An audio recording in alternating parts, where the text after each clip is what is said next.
And so growing up in the home of Stephen Covey, I was fortunate to have a good father. He passed away about 9 years ago, my mother last year, but I had a good mom and dad, and feel very fortunate to have had that experience. But it was fascinating just watching this whole thing take place, because we didn't know he was writing some great book, right? He was just dad. And he was always trying things out on us. And but these basic principles were always being taught, even though they weren't named.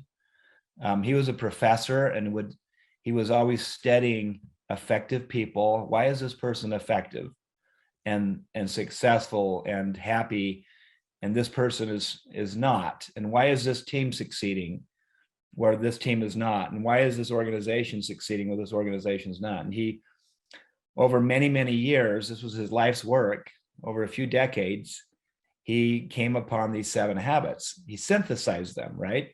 They've always been there. He didn't invent them. And he was always very humble. And he'd say, I didn't invent these habits. I just synthesized what I saw and learned about how people and organizations work. But as a kid, I remember he was always trying to teach us, like habit 1 is called be proactive. And it's the idea that you're responsible, right? And you should take initiative and not wait for things to happen to you, but rather happen. You need to happen to life yourself. And so he's always trying to teach us this. So I remember, coming home from school and saying, Dad, I'm in high school. I'm going to flunk algebra, and it's my teacher's fault. He stinks. And he'd always listen to you, and then he'd take you aside and say, Sean, if you flunk algebra, it's your fault, not his. No way. He's the worst, Dad. No, you gotta take responsibility. It's your responsibility. Well, he never listens to the questions I ask him. Well, if you have a problem with your teacher, instead of talking about him, go talk with him and ask him if he can help you after school or whatever. And I'd say, oh, Dad, you're so weird. Where's Mom? And then I'd go talk with Mom, and she was, she'd always let you blame other people for your problems. So it was a good balance, right? Dad was always loyal to the principal, and mom was always loyal to you. And so we had this good balance in the home. But I was raised with, I'm one of 9 kids, right in the middle. And the thing I saw my father always, I remember, he wasn't perfect.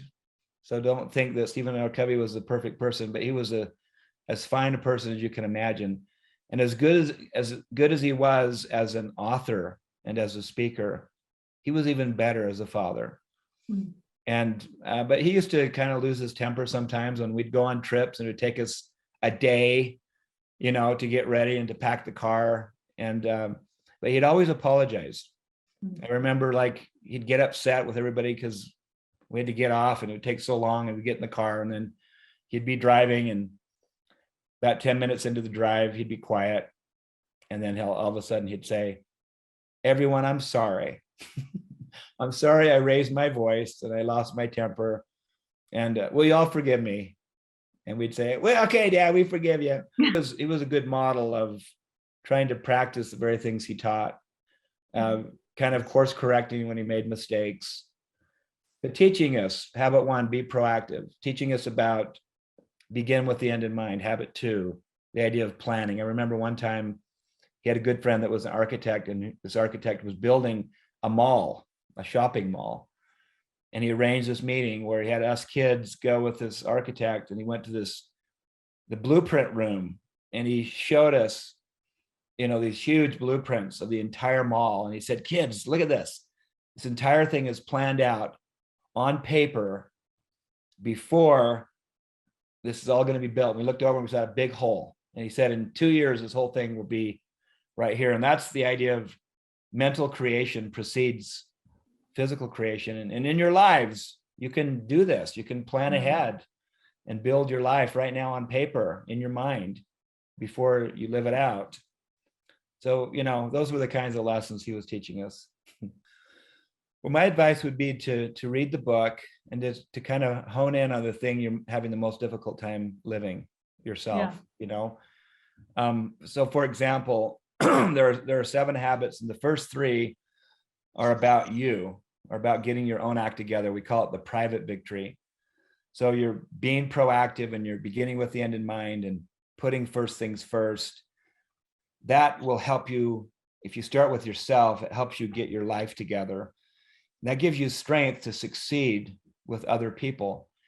Because an effective person, Stephen was always teaching, it's great to be independent. It's great to have your life together and to have goals and to be achieving them. But really effective people get along well with other people. They work well with others. And life is a team sport. And so, those habits, we call those the public victory. Those are thinking win-win. That is mutual benefit. I care about me and I care about you.